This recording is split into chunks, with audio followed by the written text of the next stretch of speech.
नबुदु सल्ली अला रसूल करीम अम्माबाद फ़ाउज़ु बिल्लाहि मिनश शैतानिर रजीम बिस्मिल्लाहिर्रहमानिर्रहीम।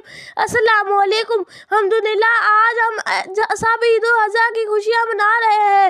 ये ईद हमें कुर्बानी का दर्द देती है, हमें याद आती है कि अल्लाह ताला को तुम्हारे जानवरों का गोश्त और खून नहीं पहुँचता बल्कि तुम्हारा तकवा पहुँचता है। आज इब्राहीम अलैहिस्सलाम ने अपने बेटे को अल्लाह के हुक्म पर कुर्बान करने का इरादा किया, अल्लाह ताला ने इनकी सच्चाई को पसंद फरमाया। इसी तरह हमें भी सोचना चाहिए, क्या हम सिर्फ जानवर कुर्बान करते हैं या दिल से अल्लाह के हुक्म पर चलते हैं।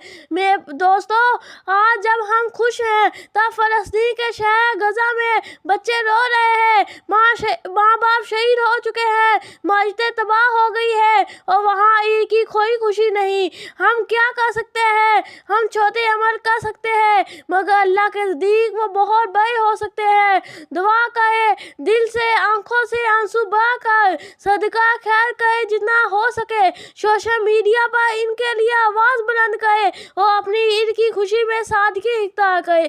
हज़रत अली रज़ी अल्लाह ताला अन्हु ने फरमाया, जुल्म से ज़्यादा गुनाहगार वो है जो जुल्म देखकर खामोश है। हम खामोश नहीं रह सकते, हमें दुनिया को बताना है कि उम्मत मुस्लिमा एक जिस्म है। अगर एक हिस्सा दुख में हो तो सारा जिस्म बेचैन हो जाता है।